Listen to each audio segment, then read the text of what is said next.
Surat textile માર્કેટને લઈને એસજીસીસીઆઈના પૂર્વ president Ashish ગુજરાતીએ પ્રતિક્રિયા આપતા કહ્યું કે ટેક્સટાઇલ માર્કેટમાં આગામી 5 વર્ષમાં 70,000 કરોડનું રોકાણ થવાની સંભાવના છે।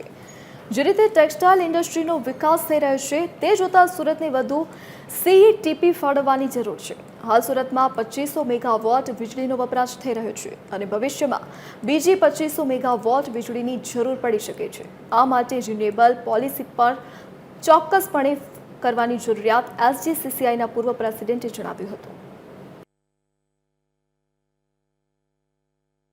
કેન્દ્ર સરકારની આપણે બધી જે કંઈ બી પોલિસીઓ બધી બંધ છે તે ચાલુ કરવા માટે અમે રજૂઆત કરી છે, કારણ કે આ જો ટાર્ગેટ પૂરો કરવો હોય તો કેન્દ્ર સરકાર દ્વારા એક તો નવી ટફ જેવી અથવા તો ટીટીડીઓ સ્કીમ બહાર પાડવામાં આવે। બીજું કે અત્યારે જે સૌથી વધારે જેમાં ઇન્વેસ્ટમેન્ટની જરૂર છે તે ડાઇંગ પ્રિન્ટિંગ પ્રોસેસિંગમાં છે, તો એમાં સૌથી વધારે લાભ આપે અને સાથે સાથે જે એને લગતું જે વોટર રિસાયકલિંગ છે, વોટર ટ્રીટમેન્ટ છે, એટલે સીઈટીપીમાં ઇન્વેસ્ટમેન્ટ સૌથી વધુ આવે અને એને એ લોકો સબસિડાઇઝ કરે।